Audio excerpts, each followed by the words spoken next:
Hace un tiempo estaba leyendo acerca de esto, realmente circunstancias, hermanos varios me han animado a este tema y es una realidad. Cuando iba a empezar a escribir, pensaba, ¿en serio vas a hablar de esto? Pero uno como ocupante de este rol del ministerio, de la predicación, uno a veces tiene una galería de opciones entre sermones viejos, ideas que nunca predica. Te sientas a sincerar, realmente a discernir, a pedir por algo, realmente qué es lo que el Señor me está enseñando y hacia qué hay necesidad en la congregación. Entonces, bueno, vámonos. Entrar con este tema que me gusta dejar una invitación y se llama identidad. Ya se desarrollará de qué rayos le voy a hablar. Vamos a aclarar algunas palabras. Afortunadamente, a mí el último año de la pandemia me encontré algo que descubrí de mi rol de predicar. Es aprender la historia bíblica y la analogía a través de ello y pasearme. La historia de Ruth y Noemí me extasió. El contexto histórico para aprenderla. Y así muchas historias. Espero algún día compartírselas, o si no, algunas están publicadas en mi canal de YouTube, si no la han oído, etc. Y para este mensaje, cuando yo buscaba preguntas, fundamentalmente lancé unas preguntas a la Biblia. Ok, tengo estas respuestas. Siguiente paso, vamos a ver qué piensan otros pensadores cristianos. Ok, encontraba respuestas y llegué a este tema. Una historia bíblica para dar un gran valor a nuestra fe. De hecho, el tema que le iba a llamar era el valor de nuestra fe, pero realmente es este el tema. Es esto lo que vamos a pensar. Vamos a aclarar algunas palabras importantes en el contexto hoy. La palabra reinos. Nosotros no estamos familiarizados, por más que a mí me encanta estudiar historia y leer historia, y uno lee la historia de la Biblia, no estoy familiarizado porque no nací en ello.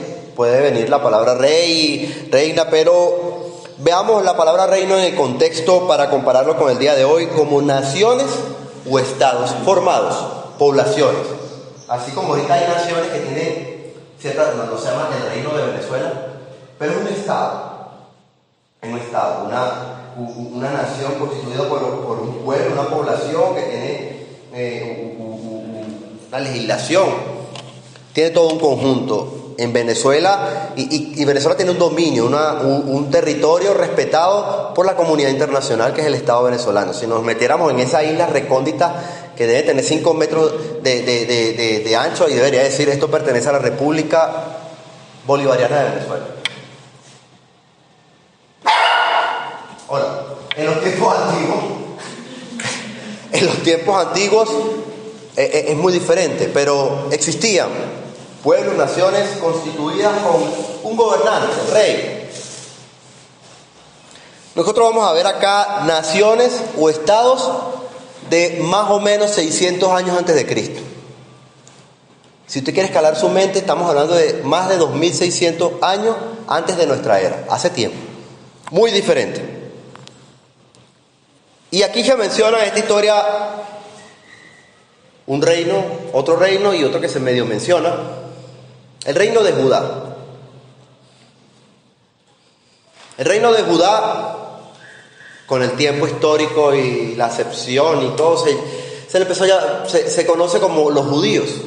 Realmente, después de una implosión interna política, social, especialmente de carácter espiritual, el gran reino de Israel ocupaba la vasta región de Canaán, Palestina, el día de hoy, y varios contornos más, muchos contornos más.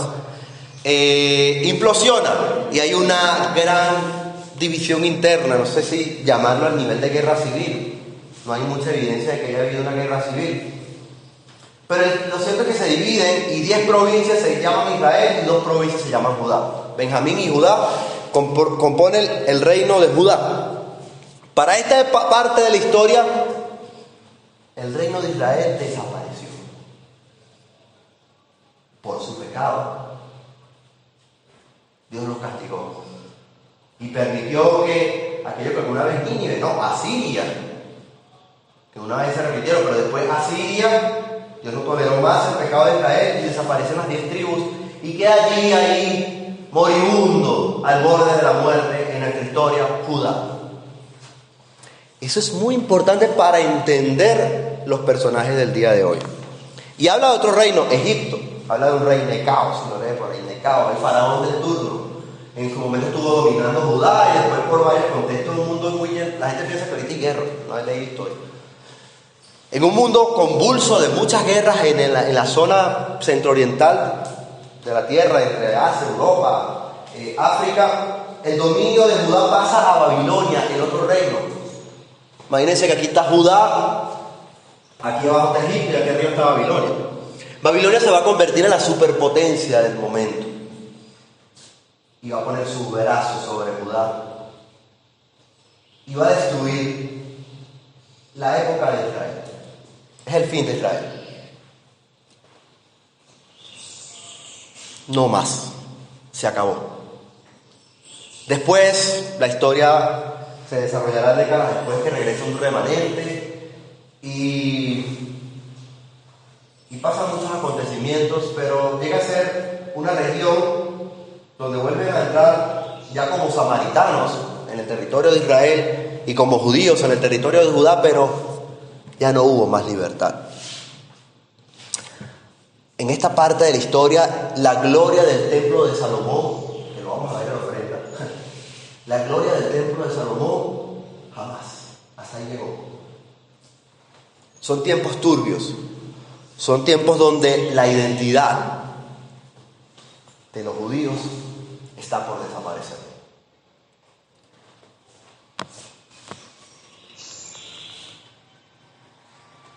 Segunda de Reyes, capítulo 23-25 dice esto, más o menos 640 y tanto antes de Cristo, 644, 138, 628 antes de Cristo ocurre esto. Habla de un rey, alguien que fue gobernante de Judá. Segunda de Reyes 23-25 dice: nunca antes hubo un rey como Josías, que se volviera al Señor con todo su corazón, con toda su alma, con todas sus fuerzas, obedeciendo todas las leyes de Moisés. Desde entonces nunca hubo rey como él.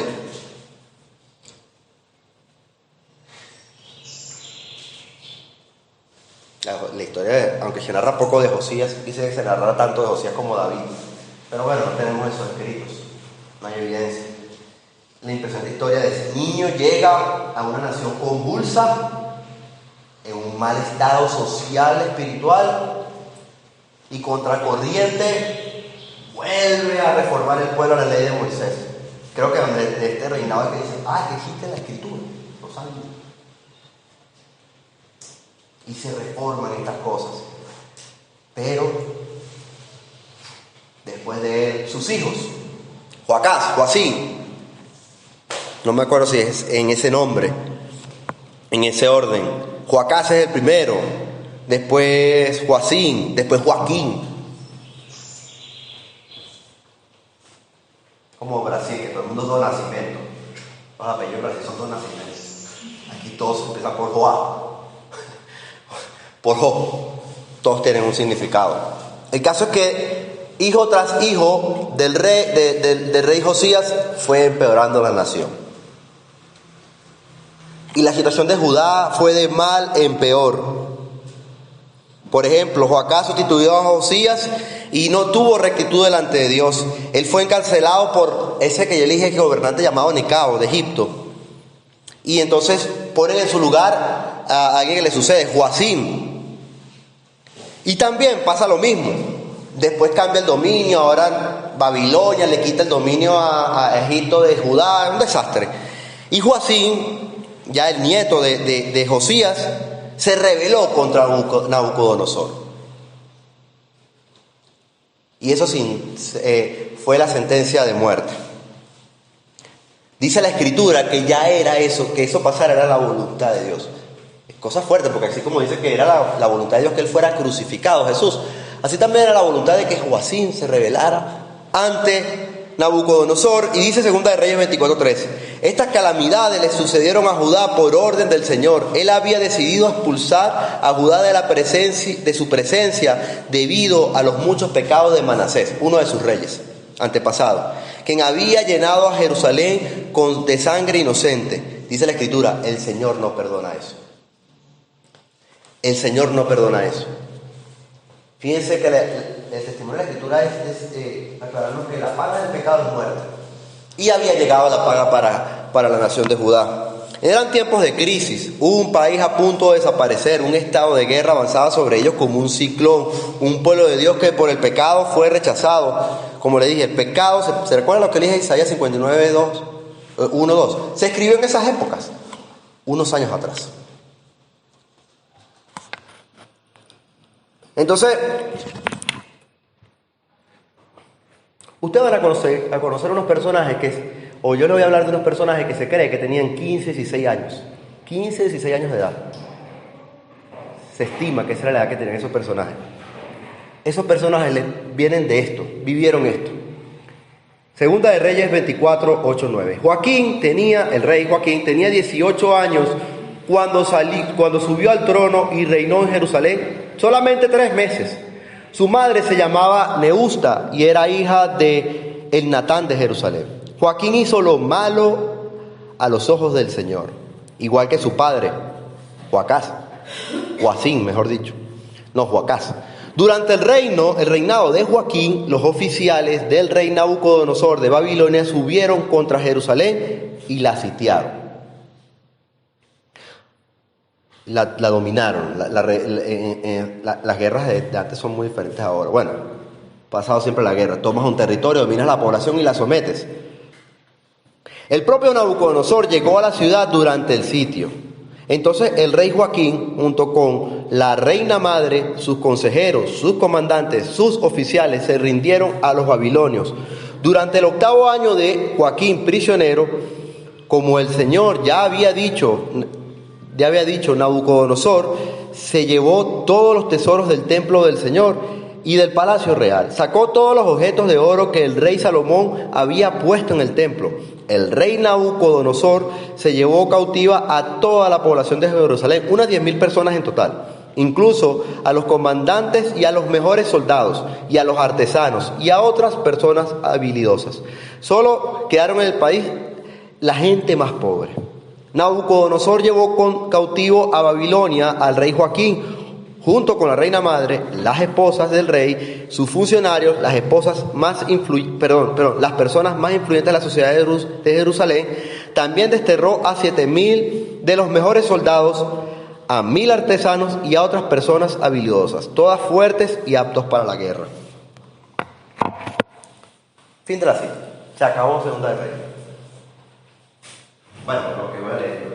El caso acá es que entra un hombre, domina la ciudad y se lleva lo mejor en los recursos, los tesoros que tenía la ciudad, y se lleva a las mejores personas.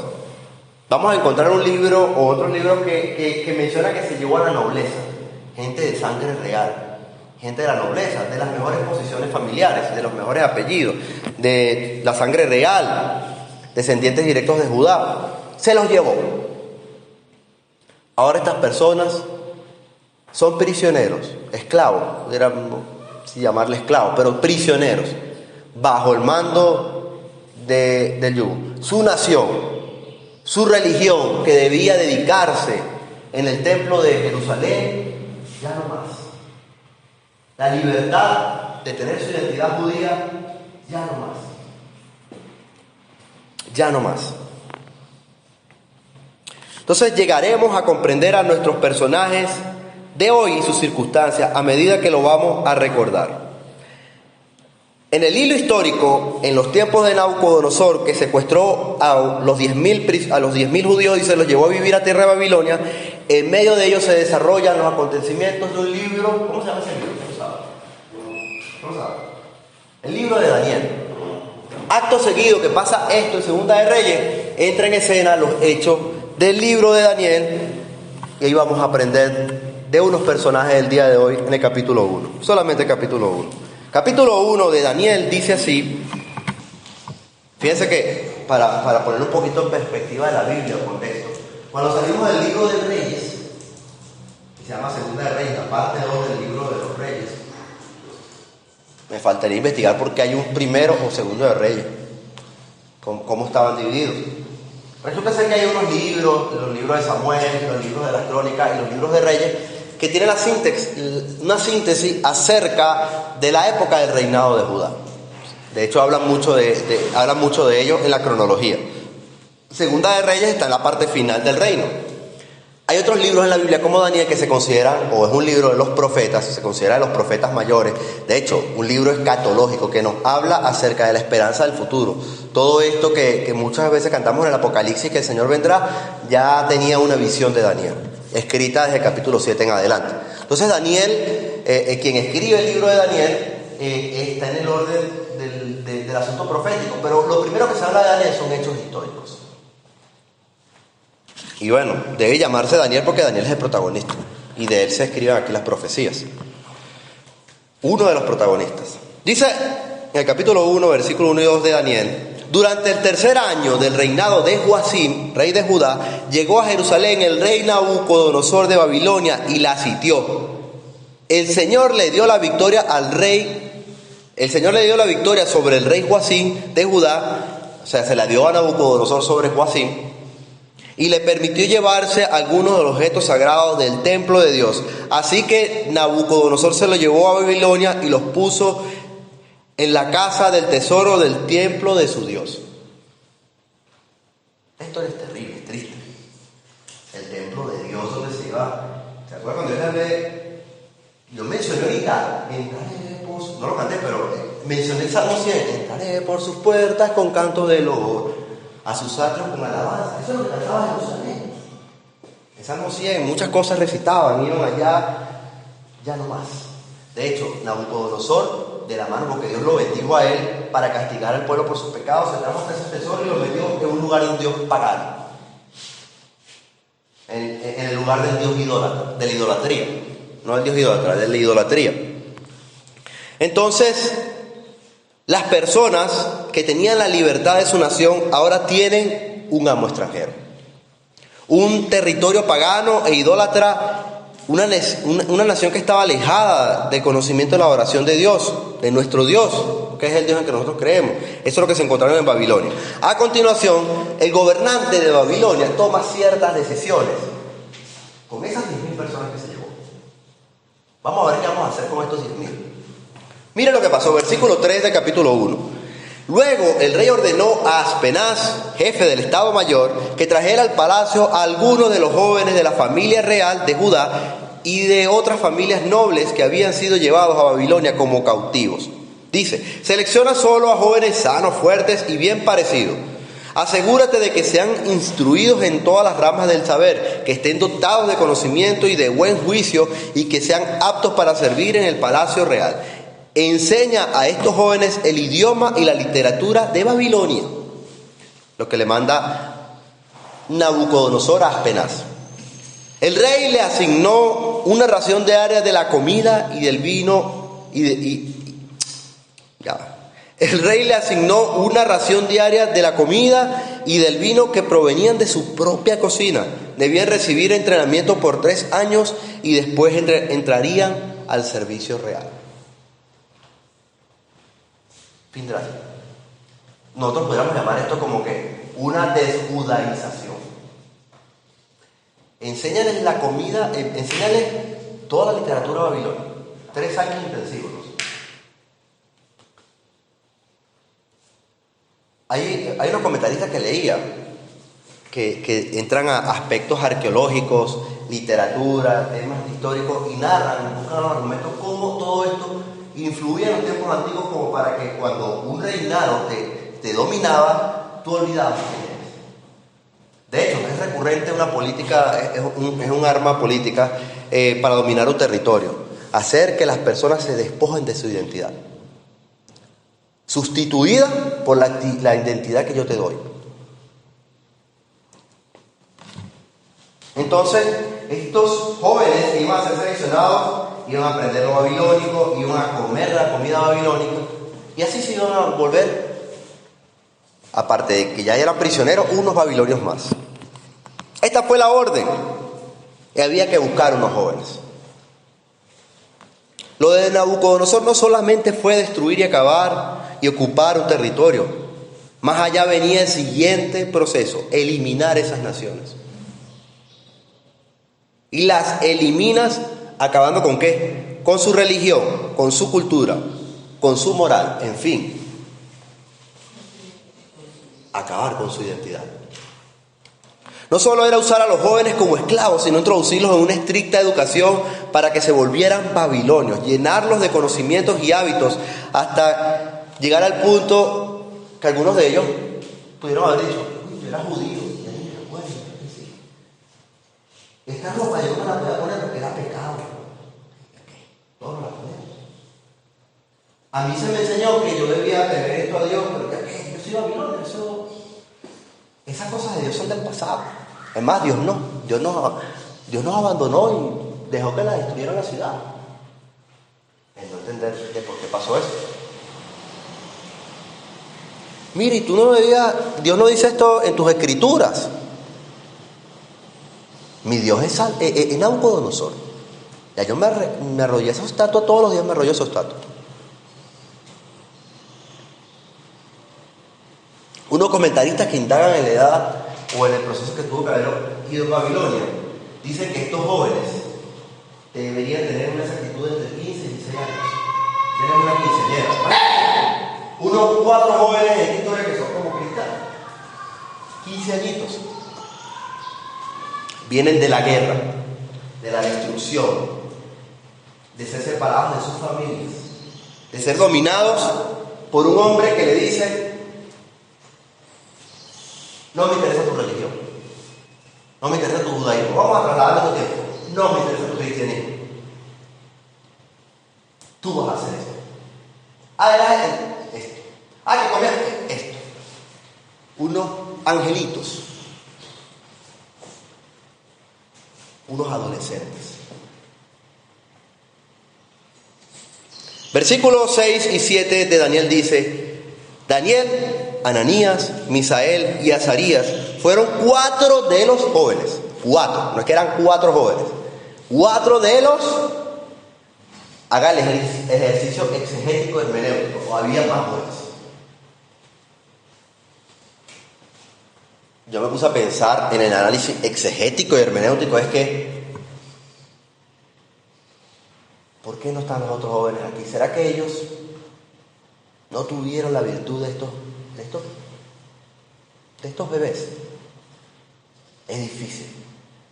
¿Cómo pones a unos niños a estas circunstancias? Pero una historia de unos niños probablemente de 15 y 16 años formaron el carácter y la base para lo que es el cristianismo del día de hoy. Pueden ocurrir cosas maravillosas a pesar de tanta oposición. Entonces dice, fueron 4 de los seleccionados. El jefe del Estado Mayor, Aspenaz, les dio nuevos nombres babilónicos. ¿Tú te llamas Daniel? Te llamas Belsasar. Que tú eres Ananías, te vas a llamar Sadrac. Que eres Misael, te llamas Mesac. Eres Azarías, lo siento, Abednego. Belsasar, Sadrac, Mesac y Abednego. Los nombres babilónicos. 4 jóvenes muy conocidos en el mundo cristiano. Capaz que fueron los únicos que tuvieron la valentía y por los cuales se les toca mencionar esto. Un comentarista dice, yo les puedo pasar estos libros de comentarios, tengo casi toda la colección digital. Pueden ustedes mismos estudiar la Biblia. Se llama Comentarios Bíblicos Mundo Hispano. Este es el tomo del libro de Daniel. Dice, analiza de forma muy efectiva que el cambio de nombre era una estrategia para desmoralizar a las personas. Fíjense, miren lo que dice. Un dominio moral. El nombre Daniel significaba Dios ha juzgado. Ananías probablemente significaba Jehová ha sido misericordioso. Misael quiere decir ¿quién es lo que Dios es? Azarías significa Jehová ha ayudado. O sea, todos estos nombres tenían un significado, lo que le llamamos bíblico, tenían un significado que los identificaba con su fe. ¿Qué significará Johnny? Lo único que sé que significa es el nombre del chamo del menudo. No me puse Johnny por el... Mi mamá me puso Johnny por el menudo. Vamos a decir que viene de Juan. Igual viene la Biblia. No, bueno, ahorita hay mucho, ahorita se conjugan nombres de uno con otro, pero en los tiempos antiguos hay una cosa que uno ve en las escrituras, que el significado de un nombre tenía que ver con un significado bíblico. Muchos de esos nombres han pasado a la cultura y muchos de los nombres de ustedes tienen un significado similar en las escrituras. Estos nombres tenían... Mírense Daniel. Daniel dice, ay, mi mamá me llamó Dios ha juzgado. Qué bonito nombre, muchacho. Pero llegó Aspenaz y le dijo, mira cómo te vas a llamar. Vamos a buscarlo aquí. Vamos a buscar... Belsasar dice, Belet proteja tu vida. Ah, no, tú antes tenías el nombre de Jehová, ahora no, ahora tienes el nombre de mi Dios. Belet era el nombre de la esposa de la deidad babilónica principal, de hecho, otro concepto de deidad. Bel o Marduk, los dioses. Sadrach, que es el nombre que le pusieron a Ananías, significa soy muy temeroso del Dios de ellos. El nombre Mesach quiere decir soy de poca estima. El nombre Abednego, que es el de Azarías, quiere decir soy siervo de Nebo. ¿Qué es lo que significaba Azarías antes? Jehová ha ayudado. No, yo me llamaba Jehová ha ayudado. Ahora soy siervo de un ídolo de Nebo. A Dios le bendiga. Lo que ellos eran, estaban expuestos a ser borrados, a ser acabados. Entonces, en este gran panorama encontramos a estos 4 jóvenes en tiempos de guerra, una guerra por cierto perdida, en tiempos de un nuevo dominador que los tiene esclavos en su territorio y toda una institución para hacerles perder su identidad y volverse babilónicos. La cédula de venezolano te la cambian por una cédula de babilónico. En los días de hoy capaz podríamos comparar esto con la iglesia y el llamado mundo, La iglesia es el reino de Cristo que tiene su propia característica, fe, creencia, convicción, y el mundo en el contexto es todo aquello que está fuera de la iglesia. Y siempre ha existido de origen religioso, cultural, político, étnico, social, etc. Siempre ha existido una constante puja por un motivo u otro que la fe en Cristo, la fe en el rey de los judíos, porque fíjense que estamos hablando del rey de Cristo, el rey de los judíos. Y estamos hablando de un país que fue desterrado y destruido. Y les pasó todo esto y los intentaron babilonizar. Y hoy hablamos del rey de los judíos. O sea, no fueron terminados. Hubo un remanente y volvió. Entonces, siempre ha existido una puja cultural, política, social, religiosa, étnica, para desaparecer el cristianismo. Para que perdamos la identidad. Ahorita las estrategias son más intelectuales. No, mira, ese Dios tuyo es anticuado, es antiguo, ya es una tradición, ya eso está fuera de moda. Es más, tu Dios es como que tu religión, tu creencia es como mala para la sociedad, porque no nos deja tener libertad, porque tú deberías ser quien tú quieras ser. Tu Dios es anticuado. Usted se va a los años 1000 antes de Cristo, las soluciones eran, no, años 1000 después de Cristo, las soluciones eran un gran comandante que decía, estos cristianos, vamos, y exterminaba la ciudad. Las órdenes eran como que maten a las niñas y a los niños, primero. Y a los hombres revisen si tienen buenas actividades y como a estos muchachos, a estos pequeños jóvenes, pónganmelos a servir acá, al resto me los matas. Es más, usted lee, hay cosas como que, porque los cristianos quieren insistir. Me le cortan la cabeza y me mandan una cabeza a cada ciudad, para que todos los cristianos tengan miedo y se rinden a mi culto. Nosotros nos quejamos ahorita de las ideologías, de cómo se llaman las cosas. Tiempo después de Cristo los tiraron al Coliseo para exterminar. Dice la historia, y estos tipos allí, con los leones y las cosas, seguían creyendo en su Dios. Son unos locos. siempre ha existido de alguna forma porque el cristianismo se opone al mundo. En este contexto al rey de Babilonia, ¿qué pasó con estos 4 chamitos?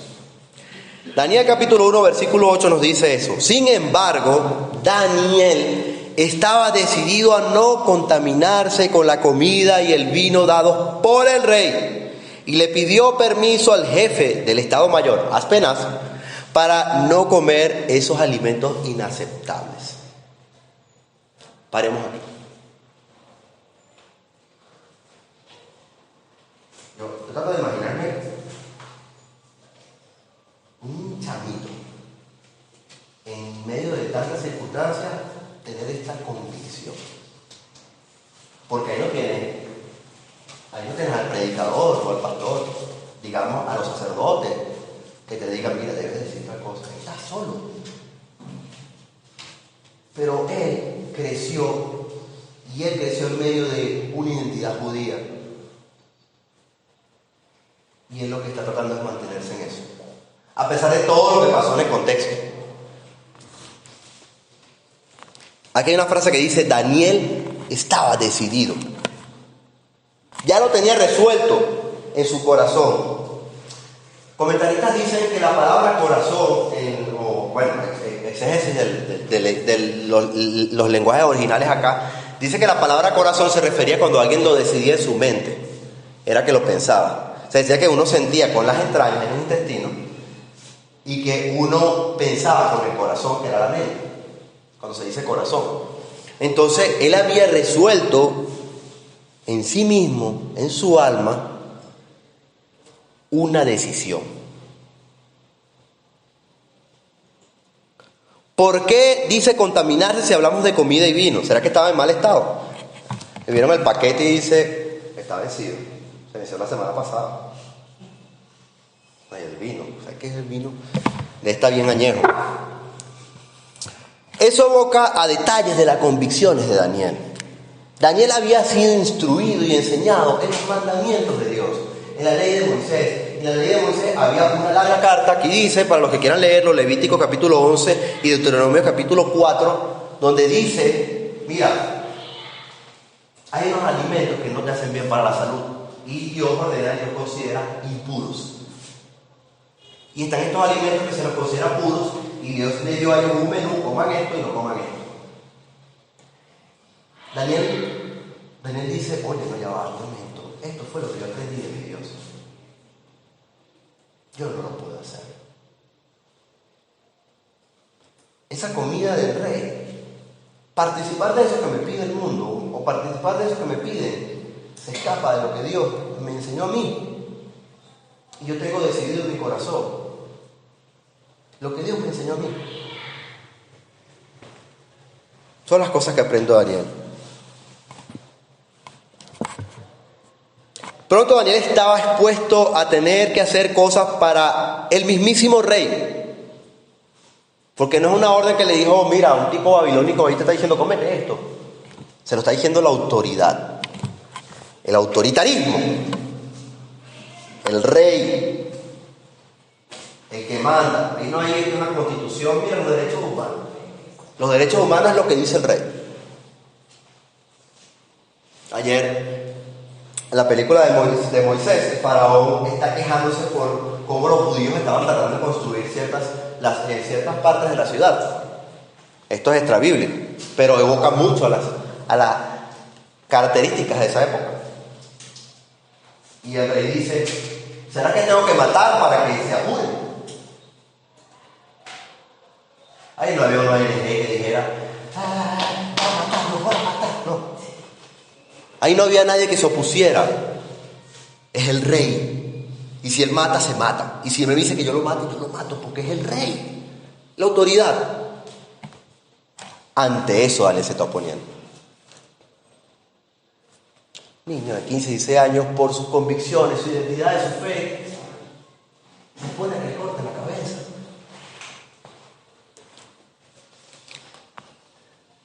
Me están obligando a hacer algo, pero ese algo se opone a mis creencias y yo opto por mis creencias. Fue más de los pensamientos que yo vi en la historia de Daniel. Fíjense, en no contaminarse, como les decía, yo lo noté aquí tarde, pero bueno, ya se lo mencioné, se refiere a ese tema de...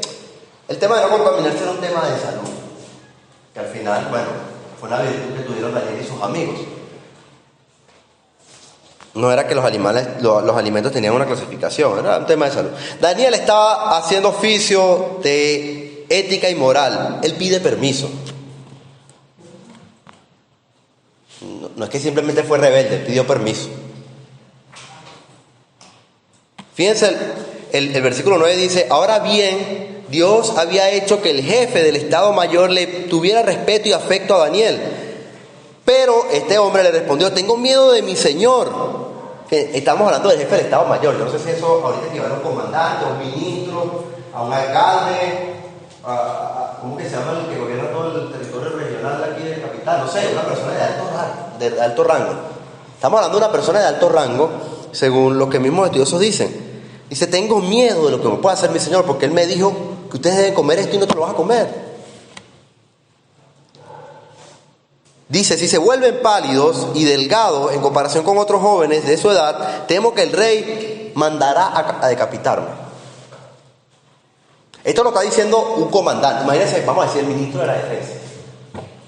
El ministro de la Defensa, por tomar una decisión tan ridícula como la comida, o al final es una cosa transitoria, le pueden quitar la cabeza.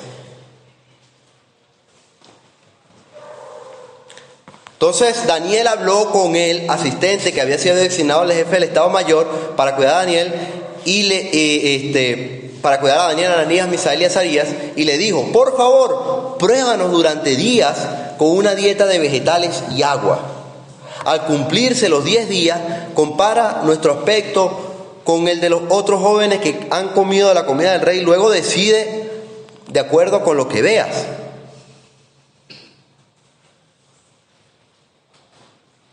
Aquí pasan dos cosas importantes en el contexto. Dios había hecho que el que estaba encargado de ellos tuviera respeto. Una y otra vez, cuando yo me acordé de la historia de Nehemías, de Esdras, la misma historia de José, el del Génesis, que a estos hombres que están en territorios extranjeros, que están en el mundo, por tratar de asimilarlo acá, que temen a Dios, Dios hace que haya buena voluntad alrededor de ellos.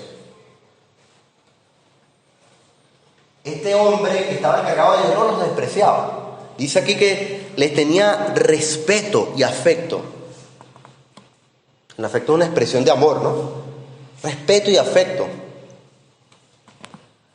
Y Daniel dice algo que para los que quieren mantener sus creencias, su identidad y lograr cosas en la vida, se necesita en todo: valentía.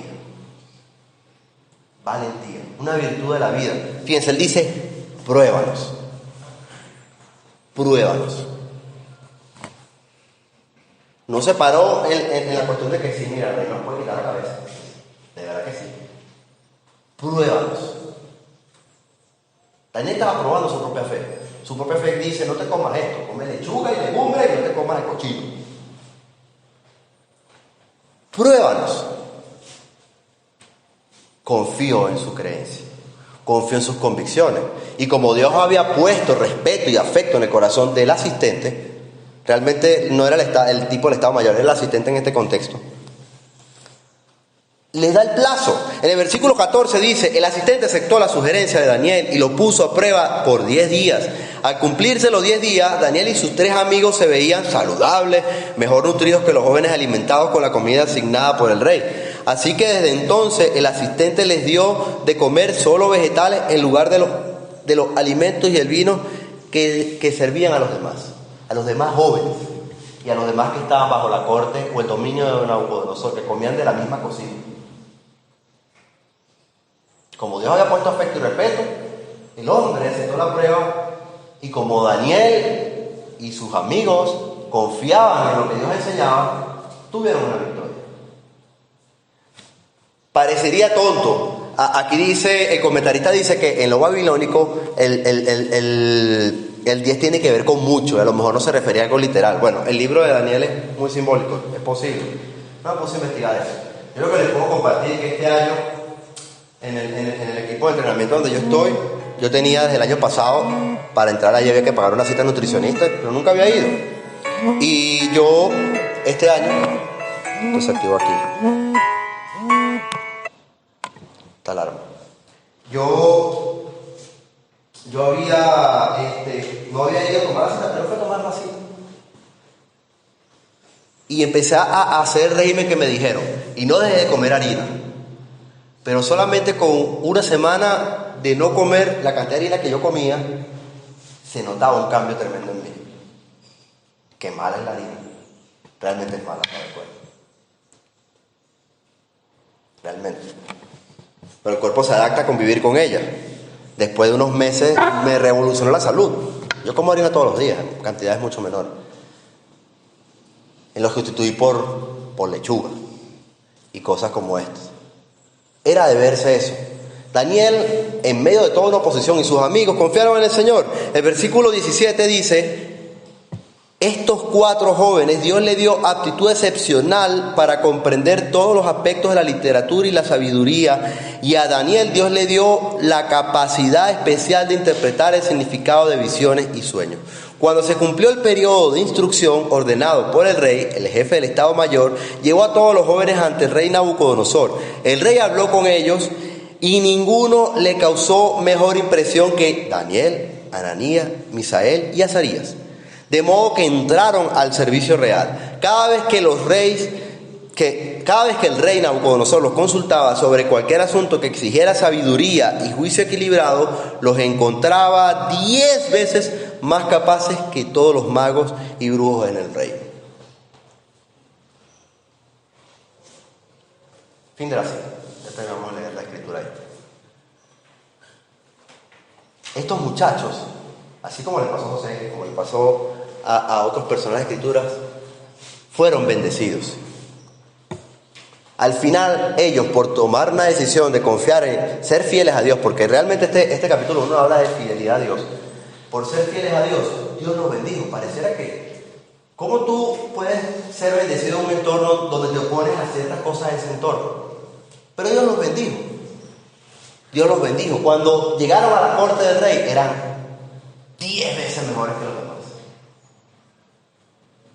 Yo imagino al rey con algún problema, alguna cuestión que resolver, porque prácticamente la profesión de estos 4 muchachos era ser expertos en conocimiento y artes místicas.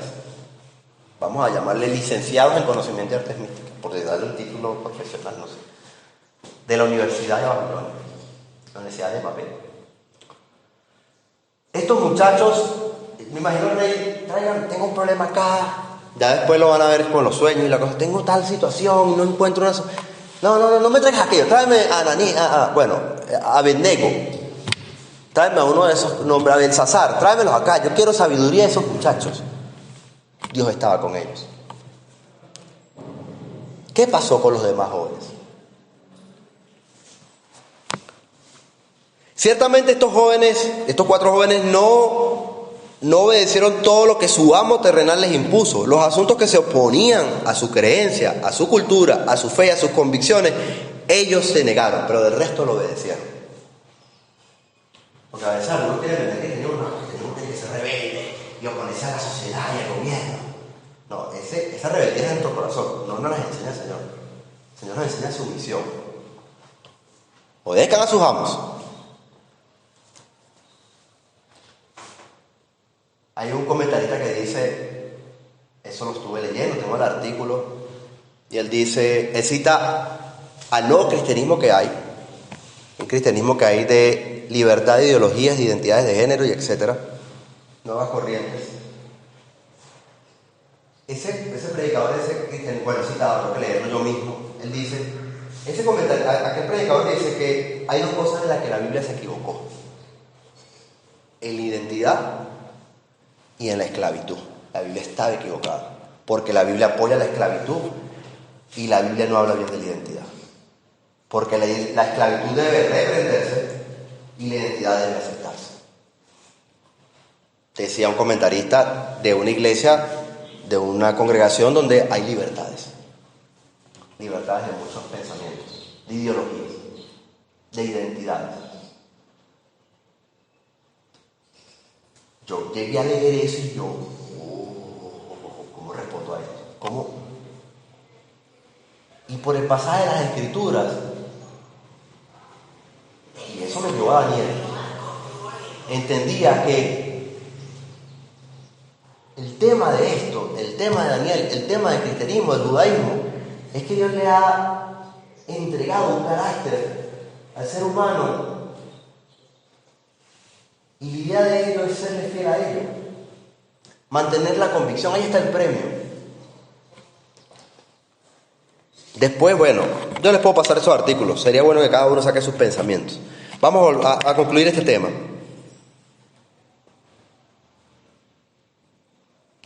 ¿4 de cuántos? 100 jóvenes, 200 jóvenes, 50 jóvenes, 500 jóvenes. No creo que sean muchos, no sé, ni miles, porque apenas fueron 10.000 que se los llevaron. Vamos a suponer 100 jóvenes. ¿Cuántos deciden luchar por su identidad? ¿Cuántos se rinden ante los factores que influyen en que nosotros dejemos nuestras convicciones? ¿Cómo nos iría a nosotros si en algún momento tenemos que decidir por ser cristianos y temerosos de Dios ante algo que se opone?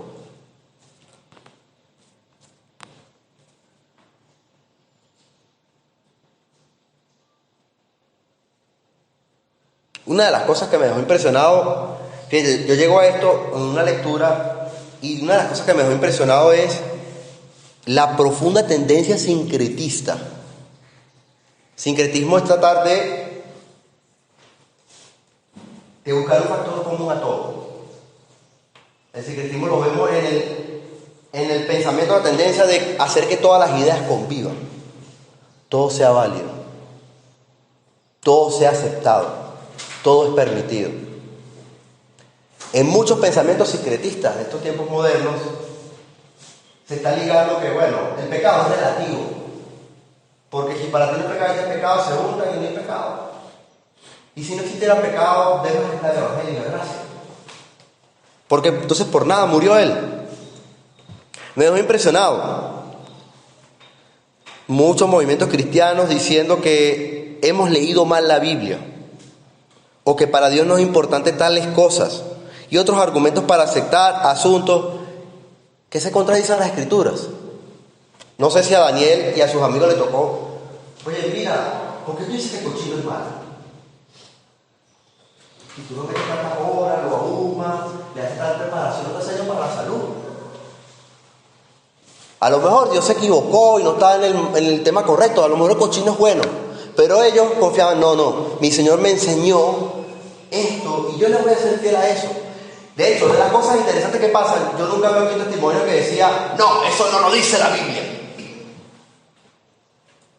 eso es pecado. Daniel no le dijo, no hay un escrito que diga que Daniel le dijo a ellos que eso era pecado, ni que le decía la Biblia, ni que estás tú mal. No, está mal, rey Nabucodonosor, está equivocado, porque eso no lo dice la Escritura, el Talmud, vamos a decirle en esa época, la Biblia. No, lo que vemos en la Escritura es algo que habían puesto en su corazón y lo asumieron. Cuando yo buscaba el término de la ideología y todas las cuestiones, habían cristianos diciendo, no, porque la Biblia dice esto, porque se van a perder en el infierno, porque tal cosa. Eso no va a resolver el problema. Ni tampoco es la solución que nosotros tenemos. Nosotros podemos ser como Nabucodonosor, autoritaristas, decir, no, nosotros vamos a hacer tantas cosas, soberbios. Creo que el mensaje que yo aprendí en Daniel es que hay cosas que se deciden en el corazón y se hacen en el corazón. Usted decidió hacerlo, es como llevar su propia cruz, lo que hicieron Daniel y sus amigos.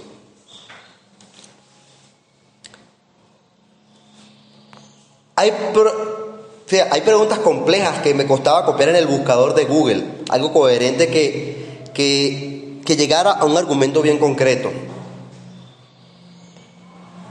Preguntas como, ¿pueden ser los cristianos esto o aquello? ¿Pueden ser los cristianos esto o aquello? ¿Un cristiano puede ser esto? ¿Un cristiano puede ser aquello? La palabra ser tiene que ver con identificación, identidad, el verbo, el uso del verbo.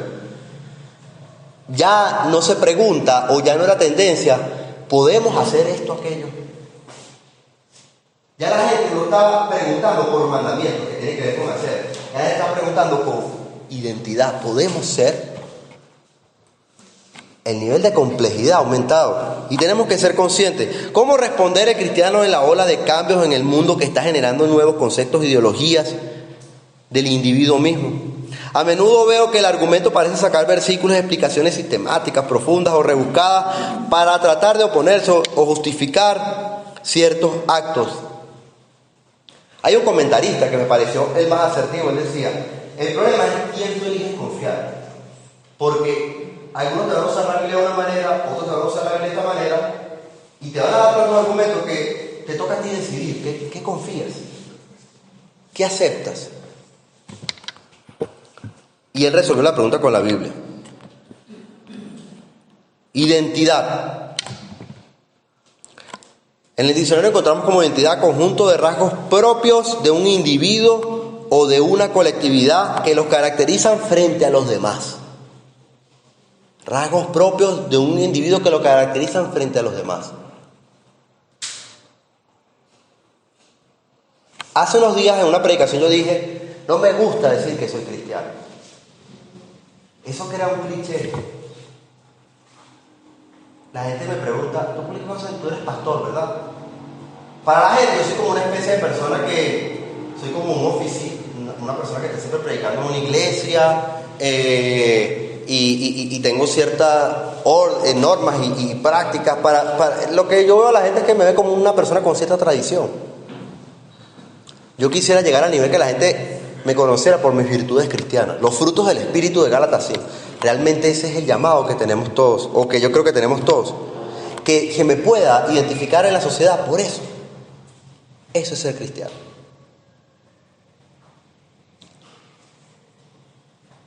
Ser cristiano no es que, yo no me he tomado cerveza, son cosas superficiales que parecieran basadas en sentirnos aprobados porque guardamos ciertas costumbres. Pero la identidad tiene que ver con esto que hicieron Daniel y sus amigos. Cómo ellos mantuvieron su carácter y su virtud ante un proceso de desjudaización, de que su Dios fuera sustituido por otro. ¿Cuántas más cosas estarían expuestos estos muchachos?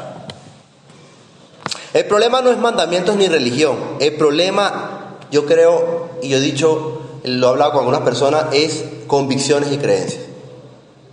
La iglesia ahorita no está sufriendo por la llamada, el muy mal usado. Yo como predicador tengo que ser muy responsable. Hemos muy mal usado el concepto de la sana doctrina. Si lo usáramos bien, reformáramos toda la creencia. El problema de ahorita de la humanidad no es la sana doctrina, ni la obra de esto, de aquello, ni cómo hacemos los actos. El problema es las convicciones y las creencias. De por qué tú dices, ¿por qué rayos yo vengo a la iglesia? ¿Por qué yo, ante esto que me dicen, ante estos embates, ante estas pruebas que he tenido, por qué yo tomo la decisión de seguir acá?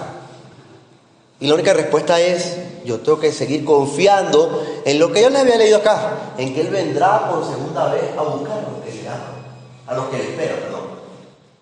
En 2 Timoteo 4:6 que habla que vendrá a buscar a los que aman su venida. Segunda de Pedro habla de quiénes somos. Versículo 9 dice, son un pueblo elegido, son sacerdotes del Rey, una nación santa, posesión exclusiva de Dios. Por eso pueden mostrar a otros la bondad de Dios, pues Él los ha llamado a salir de la oscuridad y entrar en su luz maravillosa. Antes no tenían identidad como pueblo. Antes no tenían identidad, dice el apóstol Pedro a esos creyentes. Ahora son pueblo de Dios. Sea cual sea la identidad, el concepto que tenías antes, no tenías este concepto que yo te doy. Rey, sacerdote, pueblo elegido, nación santa, exclusivos míos, luz entre las tinieblas. Antes no lo tenías, ahora lo tienes. Ese es el cristianismo. Tenemos, hermanos, que avanzar en la visión superficial. Ese cristiano, ese Cristo, ese pentecostal, ese bautista, hay millones de cosas que pretendemos para crear una identidad. Se supone que Él es el Dios. Se supone que Él es todo el único, el primogénito sobre todo. De Él viene la identidad. Antes no recibieron misericordia, ahora han recibido la misericordia de Dios. Con eso cierra 2 de Pedro 2, 9. Primera de Pedro 2, versículo 9 y versículo 10. Convicciones son parte del incentivo. El 2 de Timoteo 2:15 dice: esfuércense por poder presentarse delante de Dios y recibir su aprobación. Capaz que estos tipos de detalles nos puedan a nosotros incentivar a por qué nosotros defender nuestra convicción cristiana. Yo quiero recibir la aprobación de mi Dios. Yo no quiero la aprobación de Nabucodonosor. Yo quiero la aprobación de mi Señor. Confía en Dios, hermano, en lo que Él le promete. Cuando Pablo se despide de Timoteo, le da una frase que yo creo que concluye el mensaje que un cristiano lo debe dejar a otro. Yo quisiera, ya cuando un día deje de predicar, poder terminar este mensaje y que otro lo haga. Y terminar con una convicción así como la de Pablo. Dice 2 de Timoteo 4, 7 al 8: he peleado la buena batalla, he terminado la carrera, he permanecido fiel, ahora me espera el premio. He permanecido fiel, he peleado la batalla, ahora me espera el premio. Hay un premio por ser fiel a Dios. Hay un premio por confiar en Dios. Si no lo hubiera, ¿para qué luchar por mantener una identidad cristiana? Yo mismo le diría: no, hermano, no hay nada. Invertir horas, tiempo, esfuerzo, vida integral. La vida es muy corta. La esperanza de vida es 70 años. Y si come harina es menos. Si no come bien es menos. Si no tiene una vida activa es menos. No es porque yo lo diga, es la realidad de la vida, hay que aceptarla. Pero que, fíjese esa convicción: he peleado la batalla, he terminado la carrera, he sido fiel, ahora me espera el premio, la corona de justicia que el Señor juez justo me dará el día de su regreso. El premio no solo es para mí, sino para todos los que esperan con anhelo su venida. Van a llegar pruebas y van a llegar retos y van a llegar Nabucodonosores. Ya me estoy poniendo medio doctrinal en esa nueva predicación. Traerla el Nuevo Testamento a la vida nueva. Van a llegar circunstancias que van a probar tu determinación y tu fidelidad cristiana. Van a llegar tus momentos como Daniel, si es que ya los has pasado. Están allá afuera. Capaz que lo que necesitamos es, para seguir y perseverar, es pensar en ese premio. Pensar en las cosas, pensar en la aprobación. Confiar y creer y aferrarse. No, mire, yo soy pueblo de Dios y por eso yo no me voy a comer cochino. No estoy diciendo que no coma cochino. El cochino es parte de nuestra dieta. No lo compro porque no hay plata. Entre cochino y pollo, yo compro pollo porque es más sano. El asunto es que la determinación por mantener su identidad. Con estas frases despido mi largo sermón de hoy. Las frases de lo que leímos de Daniel. Daniel estaba decidido a no contaminarse. Dios había hecho que el jefe del Estado Mayor tuviera afecto por Daniel, porque temía a Dios. Daniel dijo: pruébanos. Daniel fue valiente por su fe. Y dice al final: a estos 4 jóvenes Dios les dio capacidad excepcional. ¿Qué pasó con los demás jóvenes? Es para reflexionar. Dios es galardonador de los que le buscan. Dios es galardonador de los que buscan. Eso está en Hebreos 10:36. Dios galardona al que le busca. Usted confió en mí, tiene su premio. Yo espero desarrollar después la segunda parte de este tema, porque sabrán de la estatua, el horno de fuego y el foso de los leones, que son las historias más conocidas de estos muchachos. Porque la identidad de ellos fue probada. Tú decides ser cristiano. Vamos a probar tu cristianismo. Capaz hay mucho que aprender en la continuación de las historias. Espero que sea el desarrollo de próximos sermones. Por ahora yo creo que hace rato de haber terminado. Vamos a cerrar aquí.